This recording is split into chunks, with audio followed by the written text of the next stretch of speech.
श्री ज्ञानदेव तुकाराम ज्ञानेश्वर महाराज की जय। तुकाराम महाराज की जय। सद्गुरुदादा महाराज की जय। गजानन महाराज की जय। बोलो बंसी बिहार लाल की जय हो। कृष्ण मूर्ति होय गे कळवाली सोय गे।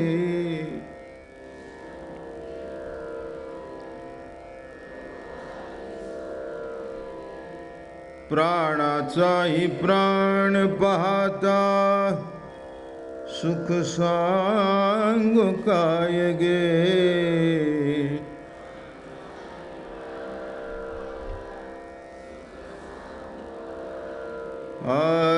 तुळशी माळा गळा गे कस्तुरीचा टिळा गे।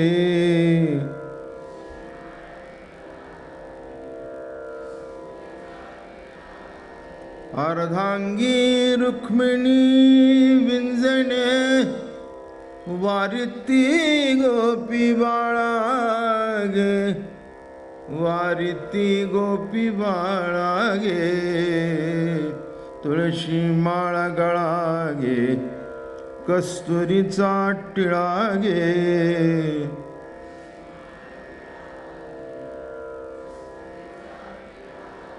पितांबराची कास गे कसिली सावकाश गे।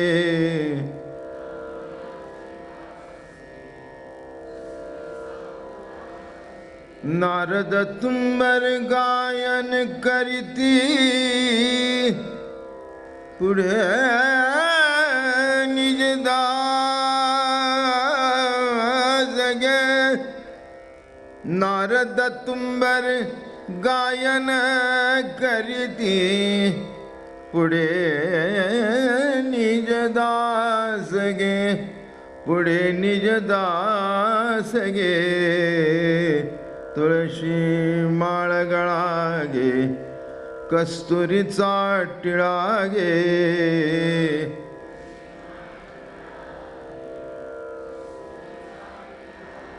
भक्त कृपेची माय गे ओळखो आली विठाई गे।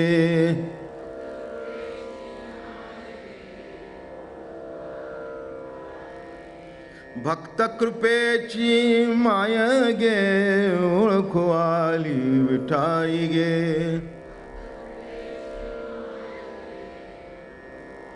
एका जनार्दनी विटे जोडियले पाय गे। जोडियले पाय गे। तुळशी माळ गळा गे कस्तुरीचा टिळा गे।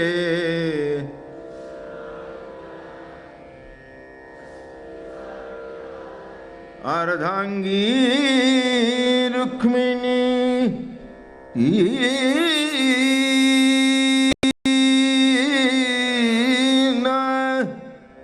अर्धांगी रुक्मिणी विंजणे वारिती गोपी बाळा गे। गोपी बाळा गे। तुळशी माळ गळा गे कस्तुरीचा टिळा गे।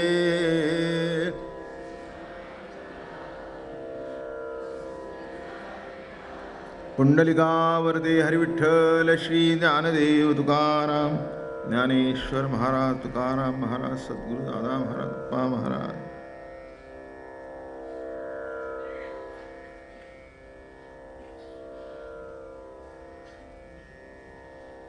माऊली महाविष्णू संत श्रेष्ठ माऊली नाथ नामदेवराय तुकाराम महाराज आदी सगळे संत आणि गोकुळ वर्णन करण्याकरता उत्सुकता आहेत. एखादा मोठा माणूस असल्यानंतर त्याचे गुणगान गाण्याकरता सगळी मंडळींची चढाओढ असते. मी म्हणू का, मी हार घालू का, तू हार घालतो का, मी तुझं कौतुक करू, मी दोन शब्द चांगले बोलू का, तू बोलतोस, आधी कोणी बोलायचं नंतर कोणी बोलायचं, अशी सगळ्यांची मोठी धांदल असते. तसं कृष्ण परमात्म्याचा अवतार झाल्यानंतर सगळे ऋषी मुनी दर्शनाकरता आले. सर्वांनी भगवंताचं अलौकिक रूप बघितलं आणि सर्वांनी एकच निर्वाळा दिला. हे ऋषी मोठे होते सगळे, प्रत्येक युगामध्ये ते होते. ते म्हणाले, अनेक युगापासून आम्ही देवाचे अवतार बघितले, पण असा नाही. राम राजीवलोचन खरा, राम राजीवलोचन खरा, पण खरं सांगायचं तर याच्या इतका सुंदर, याच्या इतका मृदुमधुर आत्तापर्यंत कोणी झाला नाही. आणि म्हणून गोकुळामध्ये रोज देव दर्शनाकरता गर्दी उसळली होती, सामान्यांची न असामान्यांची. का जाणते होते, नेणते होते, कळणारे होते, न कळणारे होते, शहाणे होते, ज्यांना काही कळत नव्हतं असंही होते. पण कळत नाही असं तरी कसं म्हणू? कदाचित कृष्ण शब्दाची व्युत्पत्ती कळत नसेल, पण कृष्ण दर्शनाचा आनंद तरी उपभोगता येत असेल.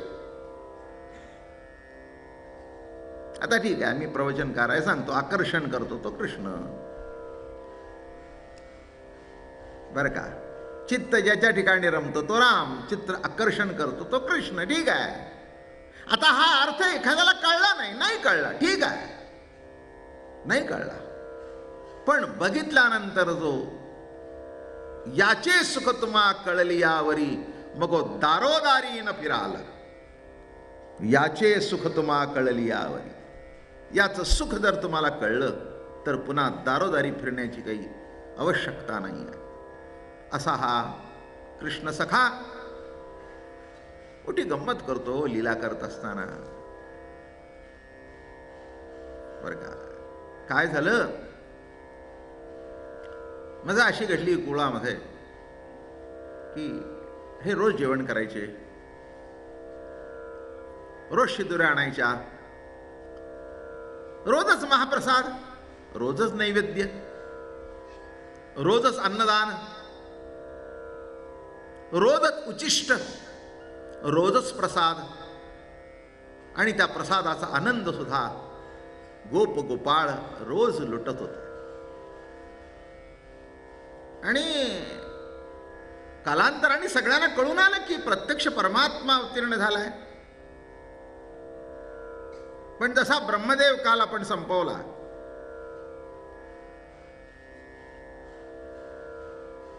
तो जात होता त्याच्यानंतर सुद्धा, पण भाग घेत नव्हता. माझं म्हणणं कळलं का? हो, जाणं निराळं, भाग घेणं निराळं.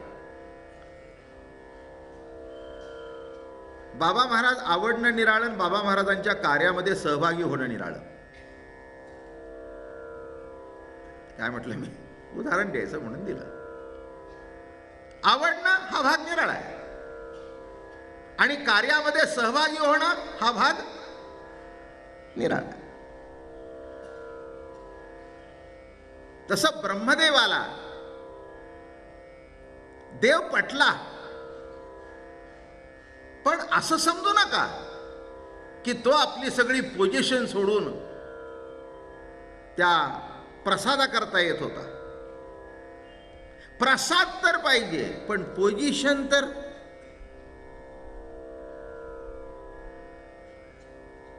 आपली डाऊन करायची नाही. आता देवच होते ते, हे सगळे देवाधिक. मग यांनी काय ठरवलं की आपल्याला काही हा बोलवत नाही, गेले तर ही सगळी पोरं आपल्याकडे बघून असं करतात, आपण जायचंच नाही, पण प्रसाद खायचा. आता कसा खायचा? सगळे म्हणले उच्चिष्टा कारणे देव जळी झाले मासे. उच्चिष्ट सेवन करण्याकरता हुशार मंडळी.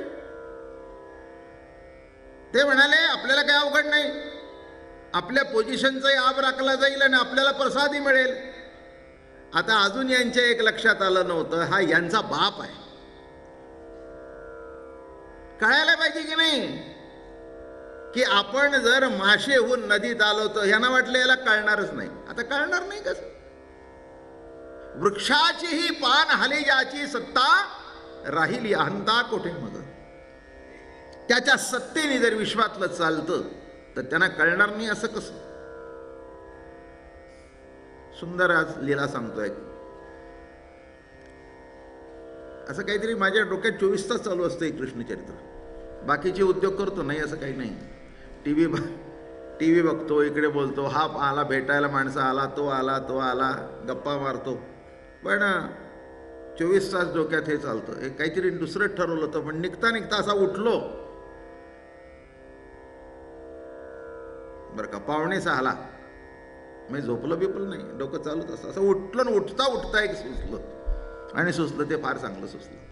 म्हणून आज म्हटलं तीच लीला सांगा. मोठी गोड लीला. अंतरी सुरवर विचार करीती, काला श्रीपती करती स्वये, उच्चिष्ट प्रसाद सेवू धणीवरी, मत्स्य रूप निर्धारी घेती सर्व. माशाचं रूप धारण केलं. एका जनार्दनी जाणतसे खूण, म्हणून विंधान आरंभिले. आता यांनी जाणले की हे असं आहे ना, पाहिजे तर यान मागा ना, घ्या की, तुम्हाला पाहिजे ना या. बायकोला सांगायचं मला तिथे जायला काय आवडत नाही, पण येताना तू घेऊन ये. ही कशाला भानगड पाहिजे? यायला आवडत नाही तर प्रसादी खाऊ नाही. नाही म्हणला एवढं चांगलं चाललंय, निदान कशाला, तो तरी कशाला. मग भेटल्यावर आम्हाला काही सांगायचं, आमच्या बायकोनी प्रसाद आणला होता, बरं झालं. काय तसं देव मोठे पोझिशनचे होते, यायची तर इच्छा, आणि यावं तर कसं. म्हणून माशे जेव्हा झाल्याबरोबर देवाने ओळखलं. गडिया अशी सांगे वैकुंठीचा राव, आजी आला भेव यमुनेत. बघा आता कसं यांनी डाव केला. काय खाल्लं बिल्लं असं जोरदार साठून पुसून खाल्लं.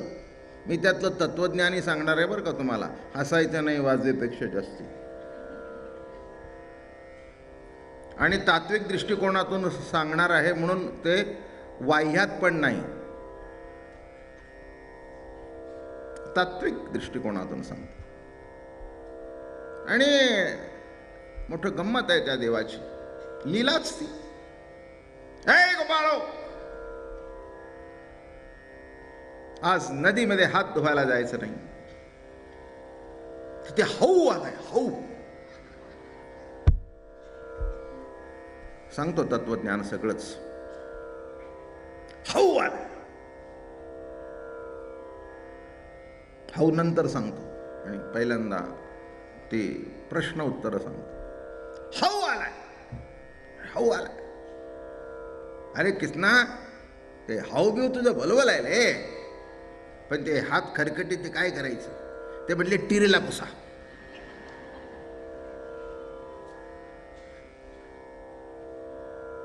म्हणून प्रत्येकाला सवय आहे. ही वरून आलेली ऑर्डर आहे.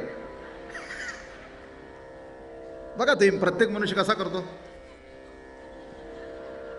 बाई असू दे पुरुष असो, इथे पुसायचं. मग ही देवाची ऑर्डर होती. देव म्हणाली इथे पुसा. तुम्ही म्हणाल इथे पुसा का सांगितलं, असं का सांगितलं नाही? जी संध्या करणारी मंडळी आहेत त्यांना माहिती आहे. संध्येमध्ये शरीरात सर्व ठिकाणी देव सांगितलेत, पण टिरीत देव सांगितले नाहीत. मोठी मजा आहे या कथे. इथे सांगितले नाहीत. याचा अर्थ कळला का? कुठे जरी पुसले तरी दैवत आहेत. ती दैवत तिथून प्रसाद घेतील, आणि इथे जर पुसलं तर कोणीच नाही, म्हणून तिथे पुसा. तत्व कळलं का? चंद्र, सूर्य, प्रजापती, गणपती हे सगळ्या ठिकाणी आहेत, पण इथे, म्हणून देवानी सांगितलं इथे पुसा. कधी इथे घरी गेल्यावर हात गेला तर माझी आठवण करा.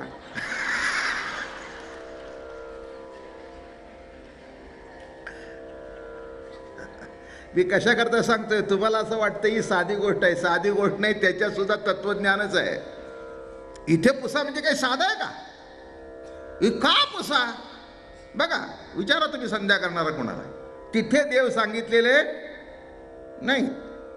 मग तिथे पुसल्यानंतर आता देवांना काय वाटलं? देवाने ऑर्डर ऐकली, नदीकडे जायचं नाही, यमुनेकडे जायचं नाही, कुठे हात तिकडे धुवायचे नाहीत.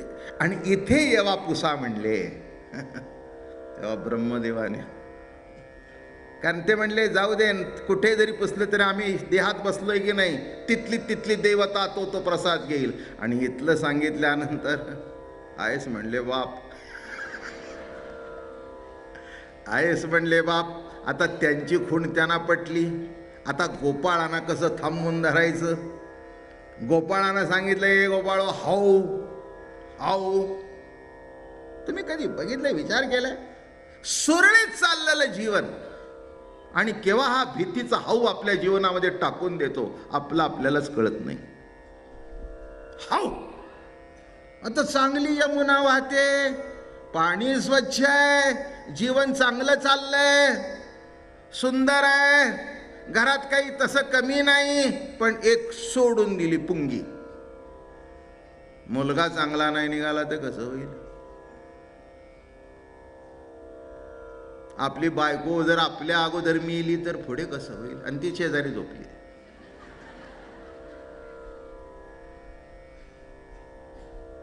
नाही. भ्रतार सेजे निजवोनी नारी, पतिवैधव्य शंख करी. नात लिहितात, पती जरी तिशी पुसे तरी म्हणे मी रांडवले. किती अवघड आहे बघा. झोपले होते आणि एक ओरडले की आता माझ्याकडे व्हायचं, तुम्ही गेला. आणि शंख करत उठली. नवरा हलवतोय, अगं काय झालं? अहो काय झालं म्हणून काय विचारतात तुम्ही? मिळाला. पती जरी तिसी पुसे, अहो म्हणली माझ्या कपाळाचं कुंकू पुसलं तुम्ही, हलवलं. मग डोळे म्हणले तुम्ही जिवंत आहे वय. माझं म्हणणं कळलं का? नसतं काहीतरी कल्पना टाकली, नसतं काहीतरी स्वप्न टाकलं, जिवंत असताना सुद्धा मेलं वाटवलं. हेच ईश्वराची लीला अगाध आहे. चांगलं चाललं असताना कुठेतरी विकल्पाचा हाऊ येतो. अलीकडे काय मोठी माहिती झाली, अहो साधा जरी फोड आला ना आणि गाठ आली, कॅन्सर तर नसेल. हो अवघड आहे सध्या. मी तुम्हाला काय सांगतोय, कुठे विकल्प टाकला जातो, कुठे काय घडतं काही सांगता येत नाही. मुलगा यायचा 7 वाजता, तो 9 वाजेपर्यंत आला नाही. उडवला तर नाही ना. हाऊ. माझं बोलणं समजतंय का? हाऊ. बघा, या कृष्णाचं दर्शन तुम्हाला, मला माहित नाही किती झालंय ते, पण हाऊचं प्रत्येक वेळेला आहे. सकाळी उठलं की हाऊ, झोपताना हाऊ, निसताना हाऊ, जेवताना हाऊ. बरं का? आवडीचं काहीतरी वस्तू असते ना, आपण हात मारला जातो, बायको लगेच हाऊ दाखवते. आवडलं म्हणून किती खाता? बिघडलं म्हणजे पुन्हा आडवं व्हायचं आहे का? हाऊ. काय गंमत आहे बघा. आपल्याला खावंसं वाटतं, माणूस आहे आपण ना. एखादी गोष्ट चांगली झाली की असं वाटतं ते म्हणजे आपण पूर्वीच्या जमान्यात जातो. आपण आता 70-45 ओ काय करताय काय?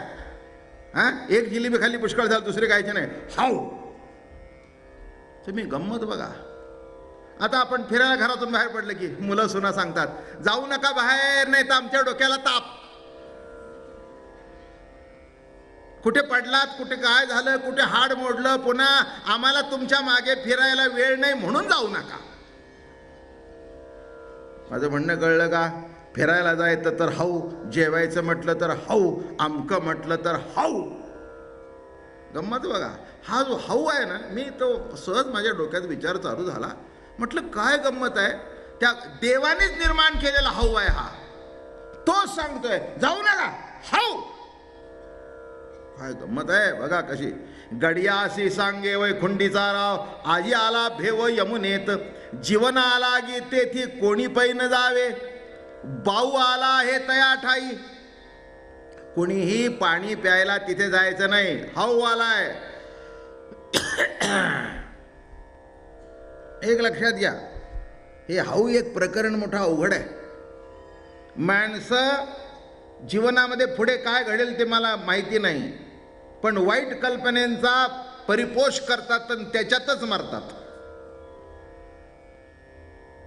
म्हणून एक इंग्रजीमध्ये आपण नेहमी सांगतो, always have a positive thinking.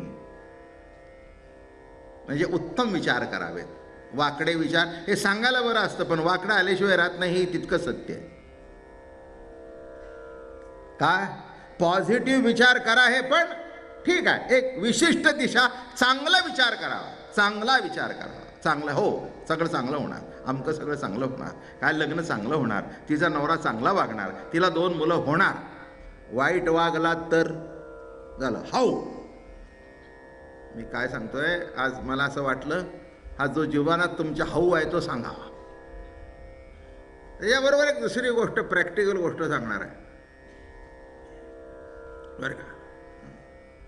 तयाचे बोलणे लागे सर्वा गोड, म्हणून धरती चाड सौंगडी, एका जनार्दनी ऐकोनी वचन, पुढती वचन पेंद्या बोले. आता काय कृष्ण जो सांगेल ते गोडच लागायचं. हाऊ आला म्हटलं हाऊ आला, अमका आला म्हटलं अमका आला, टिरीला पुसा म्हटलं टिरीला पुसा, म्हणजे त्याला सगळंच गोड. देवाच्या मुखातून जे जे वाक्य बाहेर पडेल ते ब्रह्मवाक्यच ना, नाही का. हो, जे सांगेल ते ब्रह्मवाक्य. गोपाळ म्हणती कानया कृष्णा ते, आजी यमुनेचे जळ वर्ज का केले, हरी म्हणे तया ते, तेथे बाऊ आला म्हणून तया स्थळा नव जावे. पेंद्या होता. तशी एक तुम्ही जर बारकावून विचार केला, आपण सगळेच पेंद्या. ज्यांच्या हातात परिपूर्णतेची सत्ता नाही जीवनाची, तो पेंद्या, नाही का. खटपट सुखा करता, आणि सुखा करता खटपट असून सुद्धा, प्रयत्न सुखा करता असून सुद्धा न खटपट करता दुःख मात्र आपल्या पदरात आपोआप पडतं, आहे ना. एकाने तरी हात वर करा, इथे एवढा हॉल भरलाय, महाराज आम्ही दुःखा करता खटपट करतो. हा काय म्हणजे कळलं का नाही तुम्हाला. सुखा करता खटपट आणि वाटणीला हाऊ.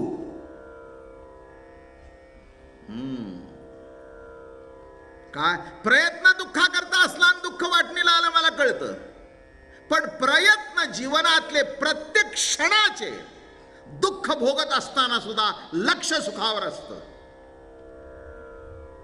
तुम्ही कधी विचार केलाय का, जो मनुष्य बरा होतो ना, तो पोटात दुखत असताना सुद्धा दुःख बरं झाल्यानंतर मी काय करीन या विचारात बरा होतो. माझं बोलणं कळलं का, काय म्हटलं मी, थोडंसं लक्षात घ्या. काय अगदी एवढंच असतो, ऐ ग ऐ ग, मग माणसं भेटायला आली, काय ऑपरेशन वगैरे झालं, हो आता चालायचंच, एवढं झालं, 2 दिवसात वाटेल बरं. 2 दिवसात कशा करता सांगतोय मी, दुःख भोगत असताना सुद्धा लक्ष सुखावर असतं, लक्षांश सुखाचा असतो, हे विसरू नका. हे मोठी गंमत आहे. म्हणून पण घडता असं, प्रयत्न सुखा करता वाटणीला येतो हाऊ दुःखाचा. म्हणून मी म्हटलं पेंद्या म्हणतोय असं म्हणाले. आज रोज नामदेव महाराज सांगतो, आज नाथ महाराजांनी हा हाऊ फार सुंदर लिहिला आहे, म्हणून नाथ सांगतो आज. सर्व संतांचं वाङ्मय बाळक्रीडा सर्वांची आहे, ज्याच्यातलं जे मला बरं वाटतं ते मी आपलं घेतो. ते सांगतात नामदेवराय म्हणले हाऊ नाथ महाराजांनी चांगला लिहिला आहे, तो त्यांच्याकडून घ्या. म्हटलं बरं. जे जे संत जे जे सांगतील, ज्यांना ज्यांना जसं भगवंतानी विशेष दर्शन दिलं ते ते तुमच्या पुढे मांडावं. हरी म्हणे ए ऐकोन या पेंदा नाचतो दुपांडी, गडियाची मांदी सवे घेत, म्हणून तये स्थळी नव जावे, बाऊ पावया गडे व्हाव घेत, चला या कृष्ण बोला राहू नका. आता पेंद्या, पेंद्या होता, जरी तो जरा पेंद्या होता तरी पण ते म्हणजे काठी टेकत टेकत का होईना पण मुक्कामाला जायचं. पेंद्या होता खरा पण तसा काही साधा सुद्धा. हो, ते म्हणाले याचं कशाला ऐकता, याचं कशाला ऐकता, हा काहीतरी सांगत असतो, आजपर्यंत तुमचा अनुभव नाही का. आपण सगळे याचे ऐकतो आणि फसतो. कळलं का. असा कोणीतरी आपल्यात सुद्धा एखादा पेंद्या, 2-3 तऱ्हेने पेंद्या सांगेन मी तुम्हाला, असा सुद्धा आपल्यात पेंद्या. म्हणजे देवाच्या विरुद्ध गुरुच्या विरुद्ध वागायला लावणारा पेंद्या. काय कसं म्हटलंय बघा. ऐकोनी पेंद्या नाचतो दुपांडी, गडियाची मांदी सवे घेत, बाऊ पहावया गडे व्हाव घेत, चला या कृष्णा बोले राहू नका, एका मागे एक गडी ते निघाले, एका जनार्दनी आले मुनातटी. आणि काय असतं, कायदा मोडायचा म्हटलं की सगळ्यांना जरा बरं वाटतं बरं. काय फक्त पहिलं बघत असतो, पहिला दगड बसवर कोण मारतो. तुम्ही हे बघा ना, ते टीव्हीवर सध्या माध्यमात दाखवतात ना, एकाने उचलला की बाकी मग तो म्हणतो आम्ही वाटच बघत होतो. तुम्ही म्हटलं की तसं पेंद्या पळाला की त्याच्या मागोमाग बाकीचेही पळाले आणि हाऊ बघायचा आहे, हाऊ बघायचा आहे. हा एवढा काय समजतो. एक लक्षात घ्या, दुःख येईल ते येईल ते बघायला मिळतच आहे. जास्ती मागे लागू नका दुःखाच्या. सुखाच्या मागे लागताय तरी एवढे दुःखात अडकताय, आणि दुःखाच्या मागे लागाल तर काय व्हाल. काय म्हटलं मी. अगदी बाई असं सगळं माग करून तवावर टाकते तरी कड लागते. माझं बोलणं कळलं का. माहिती आहे ना तुम्हाला. प्रत्येक बाईचं बघा इथे हातावर नक्षी असतेच. ती बांगडे असले की त्याच्या इथे आजूबाजूला एकही बाई इथे असं नाही की जिथे असं कधी इथे भाजलेलं नाही किंवा हाताला भाजलं नाही. त्या बायकांना फार मेजाश असते हो. कशा असतायत बघा माझ्याकडे. काय तुम्ही जर एखादं भांडं उतरायला गेला ना, त्या म्हणतील हात लावू नका तुमचं भाज, आणि त्या असं टचकन उचलतात. आणि देवी एखाद्याला असं भासतो, कसं वाजलं नाही जास्ती गरम होतं. मी काय सांगतो.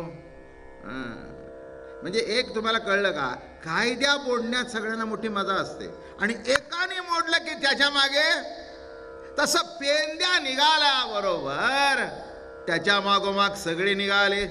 नवलक्ष गोपाळ यमुने तटी उभे रावणी दृष्टी पाहताती. एक नाही 9 लक्ष गोपाळ होते.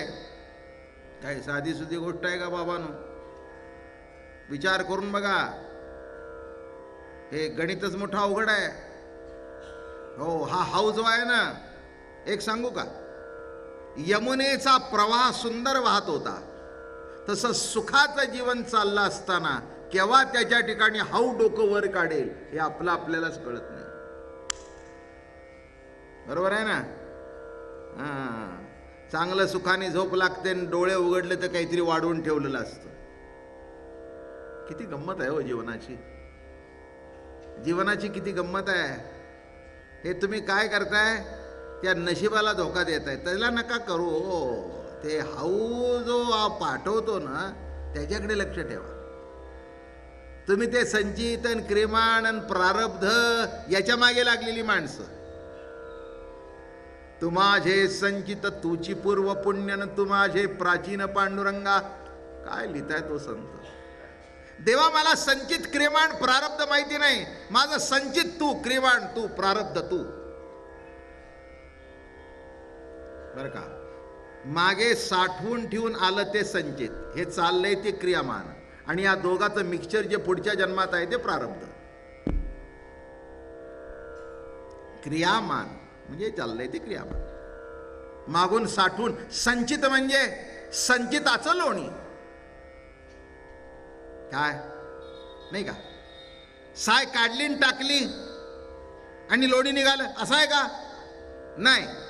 अशी रोज रोज रोज हळूहळू दूध तापून, म्हणजे एकदम आच देऊन नाही, 2 कोळशे टाकून हळूहळू दूध तापून मग त्याच्यावर अशी साई धरते. सध्या तुमच्या किती दुधावर धरते माहिती नाही, कारण ते मशीनने अगोदरच क्रीम काढून घेतलेलं असतं.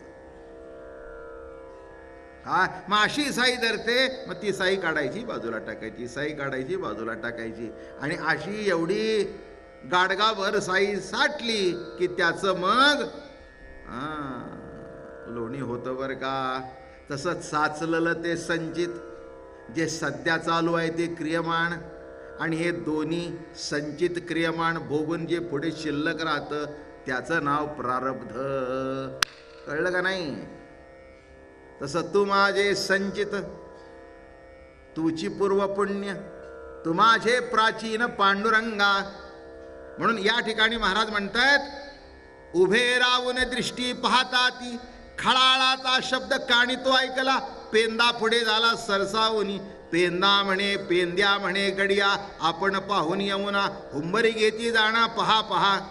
तसे ते हाऊबिव काही नव्हता, ती यमुनाची खळखळ खळखळ खळखळ खळखळ आवाज येत होता ना, तो आवाज चालू होता. यांनी घुसवून नेला हाऊ, नाही का?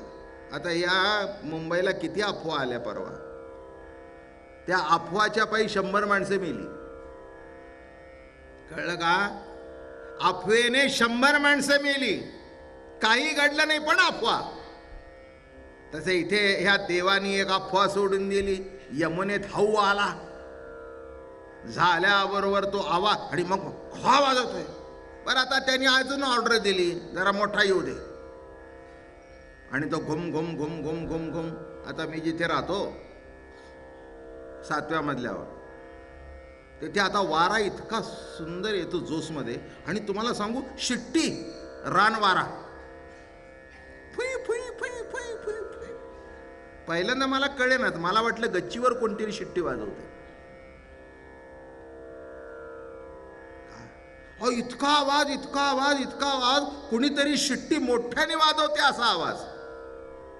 आता मला सांगा, मी म्हटलं काय हवा, काय आवाज, काय रानशिळ निघते, बरं का. तसं इथे काय घडलं, जेव्हा तो आवाज निघू लागला, हाऊ हाऊ हाऊ. आता गंमत बघा, आता त्या देवाला आवडलं नाही, आपली ऑर्डर मोडली ती. त्याने सांगितलं जाऊ नका ना, हे गेले. खळाळाचा शब्द काणी तो ऐकला, पेंदा पुढे झाला सरसावून. पेंदा म्हणे गडिया आपण पाहून यमुना हुंबरी घेती जाण. आणि ह्यानी सुरू झालं काय सुरू केले यांनी. आता बघितलं का काय, सगळे जर म्हणाले अरे हाऊ काय करतो, आपण 9 लाख आहोत, आपल्या आवाजापुढे यांचा आवाज काय करतो. जेव्हा सुरू झालं हू हू हू हू, अवघड आहे हो. अहो किती वेळ, तुम्ही जरा घरी जाऊन हू हू करून बघा, किती वेळ करता ते बघा. माणसं म्हणतात बाबा मला तुम्ही बोलता, तास सव्वा तास झालं की संपतं ना, बोलणं तरी किती वेळ आहे. आणि एक ते विशिष्ट लेवलमध्ये चाललंय रोज, म्हणून बरं आहे. स्वर आहे, विशिष्ट पद. उगीच आपलं ओरडत राहिलं तर किती वेळ ओरडीन. माझी खर्जात सुरू होते गाणं सुद्धा, आणि 1-2 वेळा षड्ज लावतो. काय म्हणजे षड्ज लावलं तर काय होईल.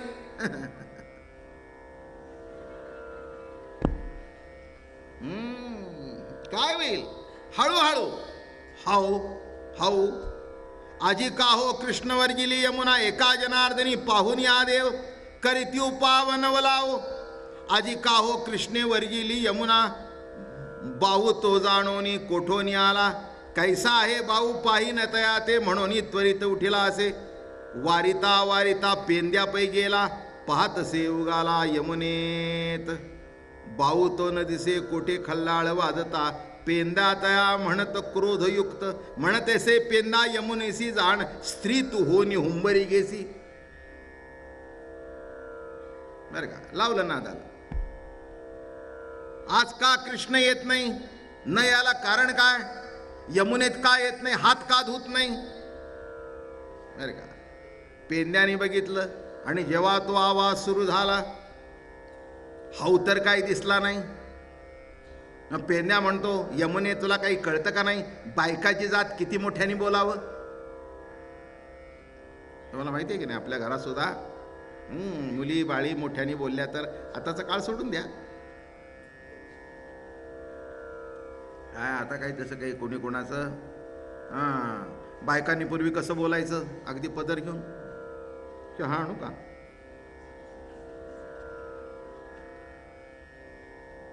चहा आणू का, जेवायला वाढू का, वाढले येतं का.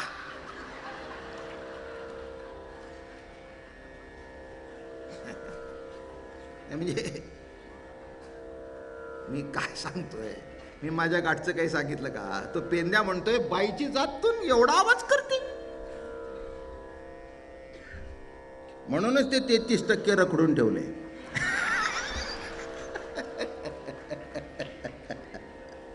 33% जे रखडून ठेवलंय ना, ते एवढ्या करतात. हिला अधिकार दिल्यानंतर ही गप्प बसली ती वरे, पुढे जर आली तर ही कालांतराने 100 होऊन जाईल आणि पुन्हा तुम्हाला प्रार्थना करावी लागेल, आम्हाला 33 द्या. कळलं का. बघा कसं कसं लिहिलंय ते बघा. बावतनो दिसे कोठे, अरे बघितलं तर कुठेच बाव दिसत नाही ना, काही नाही. पेंद्या आता या म्हणत क्रोधयुक्त, म्हणत ऐसे पेंधा यमुनेसी जाण, स्त्रीस तू होऊन हुंबरी गेसी. बाईची बाई मिजास मारती. हो, कोणत्याही पुरुषाला बाईनी मिजास मारलेली आवडत नाही. ही वस्तुस्थिती आहे ना बायानो.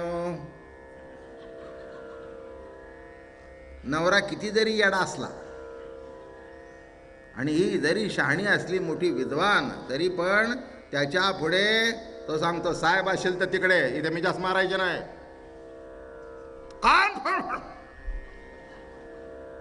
मी कशा करता सांगतोय. हा पुरुषी अहंकार असतोच. म्हणजे समुद्रात आवाज निघाला असता तर पेंद्या गप्प बसला असता. समुद्र आहे बघा. आपल्याकडे महाराष्ट्र संतांची भूमिका आहे, जरा नीती अनिती काहीतरी आहे. तुम्ही उत्तर हिंदुस्थानकडे जाऊन बघा, फार मोठी वाईट परिस्थिती आहे बरं का. बाईनी डोळावर करून बघायचं नाही, पण यांनी 50 बायका भोगल्या तरी माफ, कारण उत्तर प्रदेश कृष्णाची भूमी.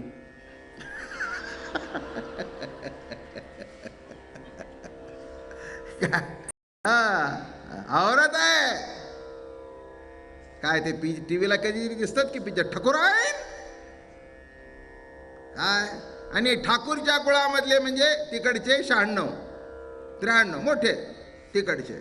मग इकडे तिकडे त्या बाईनी बघितले की संपलं, डोळे फोडून टाकीन. याला मात्र कुणाकडे बघायला, पुरुषाची जात आहे, जरा असं तसं चालतंच नाही का. अगं मग ती बाई म्हणाली, अहो तुमच्या मुलाला बोला. अगं काय बोला, पुरुषांनी असं तसं चालतंच, काय एकटीच तुझ्याकडे किती दिवस बघणार. अशा तिकडच्या बायका सुद्धा पूर्तता करतात. म्हणून आपलं वारकरी संप्रदायाने बरं केलंय. परस्त्री रुक्मिणी माते एवढ्या करता गेले. हे फार वर्म आहे. वारकरी संप्रदाय तुम्हाला काय काय देऊन जातोय हे कालांतराने कळेल. हे एड्स वगैरे रोग नको त्याच्यातून झालेले आहेत. वारकरी संप्रदायाचं तत्व पाळलं तर त्याच्यातून सगळ्यातून मुक्त व्हाल, हेच वैशिष्ट्य आहे. म्हणून विचार करून बघा. फार महत्वाचा भाग इथे सांगितला आहे. म्हणतसे पेंदा यमुनेसी जाण, स्त्रीस तू होऊन हुंबरी गेसी. स्त्रीची स्त्री हो करतेस, हो करतेस. मी कृष्णदास घेसी तू उंबरी, तुझं निर्धारी बळ पाहू. आता बघा येण्याचा बाजार कसा. बाईची बाई आणि मिजास मारतीस. मी सुद्धा काही कमी नाही, कृष्णाचा दास आहे, तुझ्याबरोबर आम्ही पण हुंबरी घेतो. आणि ती कॉम्पिटिशन मधून सुरू झाली. तुझा आवाज मोठा का आमचा आवाज मोठा, तुझा आवाज मोठा का आमचा आवाज मोठा. काय तात्विक दृष्टिकोनातून पुरुष सुद्धा प्रकृतीचा आहे आणि बाई सुद्धा प्रकृतीचा आहे. सगळं विश्व हे स्त्री आहे आणि परमपुरुषोत्तम फक्त कृष्ण परमात्मा आहे. तेव्हा मिजाज मारायची काही गरज नाही कोणी. कशाकरता सांगितलं? कृष्ण परमात्मा हा एकमेव पुरुष आहे बरं का. जगामध्ये सगळ्यात तुमच्या आमच्या सकट प्रकृती म्हणजे स्त्रीच आहे, पण माणसांना अर्थच कळत नाहीत. देह अवयव लिंग दर्शन तेने स्त्री पुरुष नामाभिधान परी आत्मी आत्मा नाही दान दोघे समान चिद्रूप. ओळीचा अर्थ सांगू, नीट सांगतो. देह अवयव लिंग दर्शन, देहाच्या अवयवाकडून आपण म्हणतो ही स्त्री आहे, हा पुरुष आहे, लिंगभेद, शरीरभेद. पण पुढे कसं म्हटलंय बघा, देह अवयव लिंग दर्शन स्त्री पुरुष नामाभिधान, ही स्त्री हा पुरुष असं म्हणता. पण असं म्हणता का आत्मी आणि आत्मा, बाईतली आत्मी पुरुषातला आत्मा असं म्हणता? नाही, बाईतलाही आत्मा आणि पुरुषातलाही. हे वैशिष्ट्य लक्षात घ्या. आत्मी आत्मा नाही जाण दोघे समान चिद्रूप. स्त्री असू दे नाही तर पुरुष असू दे, काय आहे पॉझिटिव्ह निगेटिव्ह याच्यातून इलेक्ट्रिसिटी निर्माण होते. तसं पुरुष आणि स्त्री याच्यातून पुढची पिढी जन्माला होते. ती जन्मा करताय, पण त्याच्याकरता कोणी कमी आणि जास्ती संतांनी तर मानलं नाही. हे मानणारे काय मानायचे ते मानू देत, त्याच्याबद्दल काही विशेष आहे असं काही. वेदाने स्त्रियाला सुद्धा शूद्रात काढलं. स्त्री शूद्रांते जजन आधी करोनी वेशाई, आणि अजूनपर्यंत ते चालू आहे. स्त्रीला कमी लेखणं हे अजूनपर्यंत काही संपलेलं आहे असं समजू नका. बायका आहे त्यांना काय अक्कल आहे, त्यांना काय अक्कल आहे. आता या जगभर बायकांनी कोणचं पद भूषवलं नाही तेवढं सांगा. आमच्या वारकरी संप्रदायात सुद्धा ठुसफुस असतेच. आता आमचीच मुलगी कीर्तन करायला लागली, तिला अनेकांनी विरोध केला, करतात अजून सुद्धा. फक्त आता तो काय परंपरा मोठी असल्या कारणाने ते कुठे काय होतं तेही कळत नाही बरं का. बायकाने कुठे कीर्तन करावं का? मग काय करावं? तमाशात नाचावे काय? तमाशात नाचणारी बाई जर तुम्हाला चालते तर कीर्तन करणारी का चालू नाही? काय म्हटलं? याचं दृष्टी सांगतो तुम्हाला. यांना बाई ही अजून भोगस्थान दिसते, बाई ही बाईतलं मातृत्व दिसत नाही, म्हणून ही विकाराची नजर आहे बरं का. तिच्यातलं जर मातृत्व बघितलं तर कोण कीर्तन करतन कोण काय. मदालसा गुरु झाली आपल्या मुलाची. त्या मदालसाचा अभंग माऊलीने लिहिलाय. जागरे पुत्र राया जाई श्री गुरु शरण. माऊलीने मदालसा गायली आहे. जागरे पुत्र राया, ती आपल्या पुत्राला उपदेश करते. अरे बाळा, जीवनामध्ये तुझा उद्धार व्हायचा असेल तर श्री गुरुला शरण जा. मग आता मला सांगा, ब्रह्मवादिनी किती होऊन गेल्या? गार्गी मैत्रीय, अरे का, जनाबाई, मीराबाई, मुक्ताबाई, ती तर केवढी मोठी. सांगदेवाला ठणकावलं आणि ज्ञानोबारायला दार उघडायला लावलं. ही काही साधी आहे का? मग आता तिला कमी समजता का? मी तुम्हाला सांगतो, आम्ही रोज गातो माऊलीचे गुणगान. माऊलीचे उपकार मोठे. माऊली, मी तुम्हाला एक सांगतो, माऊलीचे उपकारापेक्षा मुक्ताबाईचे उपकार मोठे आहेत. कारण तिने जर दार उघडलं नसतं तर पुढची ज्ञानेश्वरी झाली नसती. काय हे अजून लक्षातच येत नाही. म्हणून आता काही नाही, ते आता हळूहळू मावळत चाललं. अनेकांनी आमच्या संप्रदायातल्या महाराजांनी सांगितलं, यादी बघू, अरे भगवंत त्यांचं कीर्तन आहे, बाईंचं कीर्तन आहे, आम्ही नाही तिथे करणार. काय एवढ्या वर्ष टाळ वाजून अजून बाई यांच्या डोक्यातली गेली नाही, हे मी बोलल्याशिवाय राहत नाही. नाही का? कीर्तनात सांगायचं जे जे देखे भूत. बोलणारा तू भूत आहेस का कोण आहेस? कशाला विकार पाहिजे मनामध्ये? ओवीज बघा, नाथानी लिहिली आहे. स्त्री अवयव लिंग दर्शन,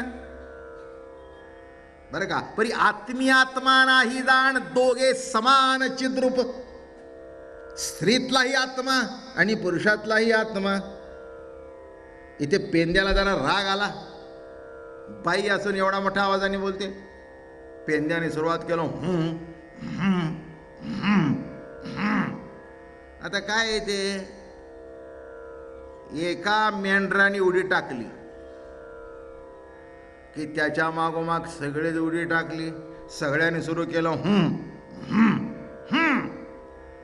मी काय निर्बळ घेसी तुंबरी, आताची निर्धारी पाहे माझे, म्हणून पेंद्या तेथेची बैसला हुंबरी, तू त्याला घाली तसे पेंद्या काय नाही काय झाले, त्याला कृष्णे पाठविले तुझा एक, तोही मिनला त्यासीच तात्काळ, गडी सकड आले तेथे. आणि सगळेजण एक नाही का दुसरा आला, तिसरा आला, चौथा, सगळे तिथे बसू लागले.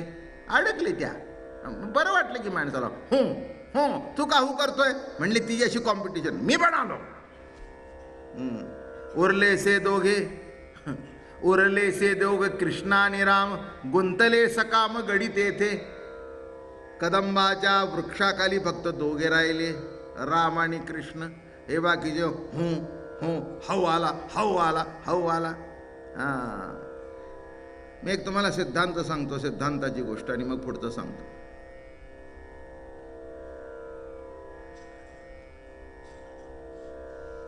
त्या हाऊची भेटी तुम्हालाही वाटणार नाही. इथे तर हाऊ नाहीच आहे, नुसता हाऊचा भास आहे. माझी गोष्ट आहे का म्हणजे कळेल. काय झालं, लहान मुलं होती निन्याळ्या कॅटेगरीची. एक 5-6 वर्षाचं, एक 4 वर्षाचं, एक 2 वर्षाचं, अशी 3 मुलं होती.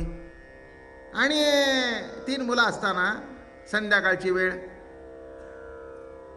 बरं का, अंधार पडलेला, घरात पूर्वीचे दिवे, अगदी हॅलोजिन नाही, ट्यूब नाही,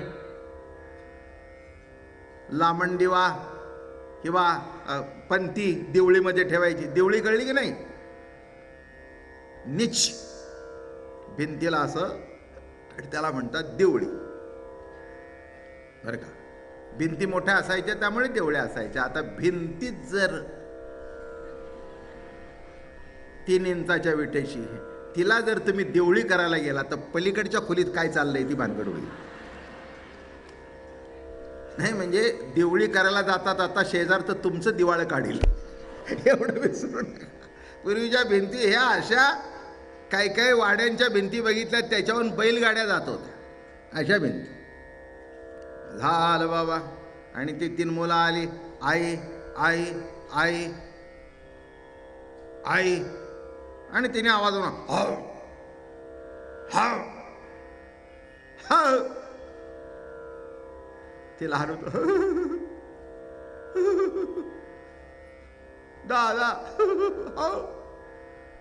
दादा हुशार होता.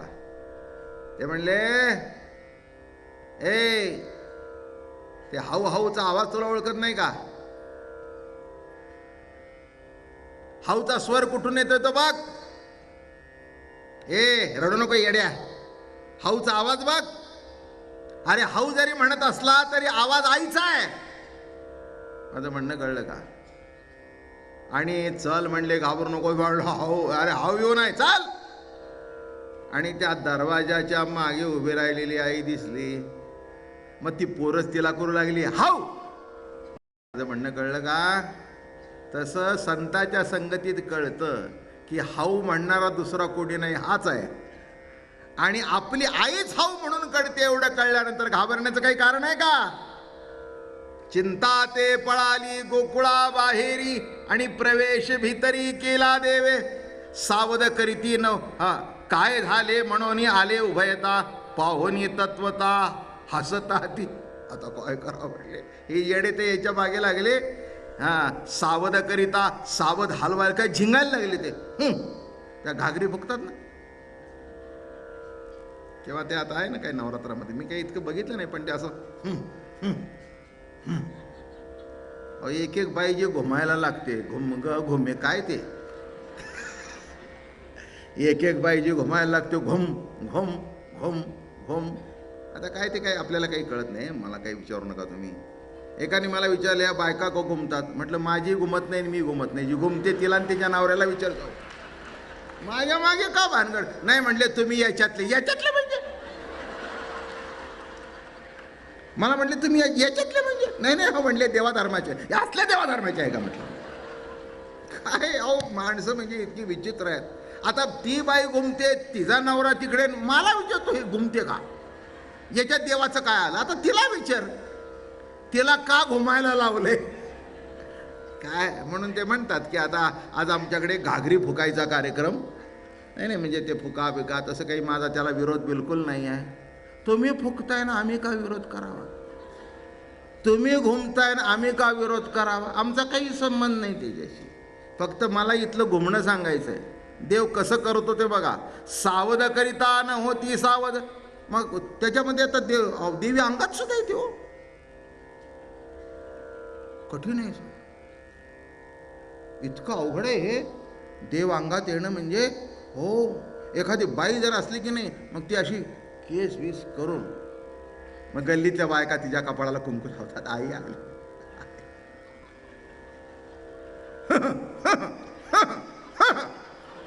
आणू का अंगात? कोटचं म्हणाल तो आणतो.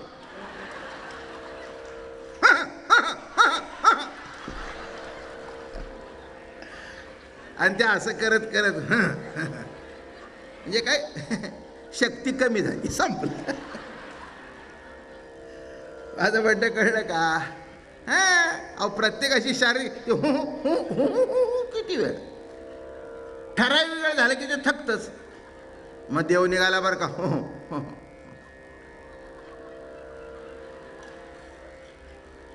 मग नवरा म्हणतो तिला त्रास देऊ नका, तिच्या अंगात देव आला तर पडून राहू द्या, दाब पाय तू, आम्हाला काय करायचं? माफ करा, मला एकच प्रश्नाचं उत्तर मला द्या. अंगात येतो तो देव आणि अंगात सध्या आहे तो कोण? एकाच प्रश्नाचं उत्तर मला न देता तुमचं तुम्हीच घ्या. अंगात येतो विशिष्ट मर्यादेपुरता तो देव किंवा देवी, आणि आता सध्या अंगात आहे ते कोण? कृपाळुवे पांडुरंगे अंग संगे जीव लगे, अंग संगे जीव लगे, कृपाळुवे पांडुरंगे. अरे अंगात आहे तो कोण आहे हे कळत नाही, आणि हे ह्यांच्या लक्षात आलं नाही. गुड घुमटे बैसले तोंडा खरसा आले, ते असे देखिले रामकृष्णे. आणि हो करून फेस यायला लागला. बरं हटे ना, ते कॉम्पिटिशनमध्ये कसं असतं, हटतच नाही.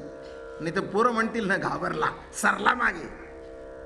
मेटा खुंटी येऊनी घुंबरी घालती, रख तोंडा प्रति येत झाला, कळवळाला देव झाला से घाबरा, मुरली आधराला वेली. देवाला कळवळा आला. अरे नको त्या आवाजाच्या मागे लागले, बाऊ नाही, काही नाही, हा नदीची खळखळ आहे. तसं जीवनामध्ये काहीच नसतं, पण त्या दुःखाचा भास असतो, त्याच्यात आपण अडकतो. जे घडायचं ते घडत असतं बाबा. काय या जगामध्ये कोणीही काही चुकू शकत नाही बरं का. तो देव असू दे, संत असू दे, बरं का. पण विचाराने एक घडतं. एक सांगतो गोष्ट, 8 वाजून गेले, पण एक छोटीशी सांगतो. आमचे सद्गुरू दादा महाराज, आणि त्यांच्या पायाला त्यांना डायबिटीस होतं. त्या काळामध्ये इतकी काय औषधही नव्हती. 1945-46 साल. पेन्सिलिन वगैरे सुद्धा नुकतंच कुठेतरी आलं नव्हतं असंच होतं. आणि पायाला त्रास झाला. डॉक्टर RV साठे वगैरे त्यांच्याकडे रोज नित्यनेमाने यायचे. मग आळंदीची वारी होती. नीट लक्ष देऊन ऐका, फार महत्वाचं उत्तर दिलं महाराजांनी. आणि आळंदीला एकादशीचं कीर्तन झालं आणि भोरचे युवराज महाराजांच्या दर्शनाला आले. ते महाराजांचे भक्त होते, भोरचे युवराज. आणि आले आले आणि महाराजांच्या पायावर डोकं ठेवलं. पायावर मस्तक ठेवताना तिथे गादीला रक्त लागलेलं दिसलं आणि अंगठ्यावर जे वस्त्र टाकलं होतं ते रक्त लागलेलं दिसलं. आणि युवराज असं समोर बसले, म्हणले, महाराज दुःख फार मोठं दिसतंय. हे असे बसले आणि एक शब्द मुखातून बाहेर पडला, युवराज बरोबर आहे, दुःख आहे पण व्यथा नाही. अर्थ कळला का? दुःख आहे पण व्यथा नाही. कारण याच्यातून सुद्धा, त्या दुःखातून सुद्धा मला प्रभू दर्शन घडतोय, म्हणून व्यथा कळत नाही. मी काय म्हटलं, आपल्याकडे दुःखही आहे आणि असं का घडलं म्हणून व्यथाही आहे. एवढं जरी लक्षात ठेवला, दादा महाराजांनी हाऊला केव्हाच घातला. म्हणजे बाकीच्या माणसांना भीती वाटत होती, पण त्यांना तो हाऊ वाटला नाही, कारण त्याच्या मागे कोण आहे. हा, मग काय झालं? कळवळाला देव झाला असे घाबरा, मुरली आधरा लावियली, मुरली स्वर चराचर नाद तो भरला, तेने स्थिर झाला पवन योगी, यमुनाई शांत झाली तेजी क्षणी, म्हणे चक्रपाणी सावध वारे, पेंदियाने तो शब्द ऐकला कानी, एका जनार्दनी स्थिर झाला. आणि अशी तुम्हाला सांगू, बासरी वाजवायला सुरुवात केली. सांगीन त्याच्याबद्दल. आधरी धरोनिया वेणू, वेणू वाजविला कोणी नेणू, आधरी धरोनिया वेणू. सांगीन उद्या वेणू. आणि जेव्हा भगवंताच्या बासरीचे सूर ऐकू आले, अरे सावध व्हा, आणि एकदम सावध झाले. हा जो भेसूर हाऊचा स्वर होता, हुंबरीचा स्वर होता, तो मावळला. एक लक्षात ठेवा, आपल्या जीवनामध्ये असे भेसूर सूर निघत असतात, भयानक सूर निघत असतात, पण ते सूर केव्हा संपतील? जेव्हा प्रभूच्या बासरीचे सूर कानात येतील तेव्हा. बस एक शेवटचं आता एक दोन गोष्टी सांगतो, राधारमण करतो आणि आजचं प्रवचन संपवतो. 8 होऊन गेले. जास्ती करायचं नाही आणि कमी करायचं नाही. राधारमण हरी गोविंद राधे, गोविंद राधे हरी गोपाल राधे, गोविंद राधे हरी गोपाल राधे, गोविंद राधे हरी गोपाल राधे. बोला, गोविंद राधे हरी गोपाल राधे,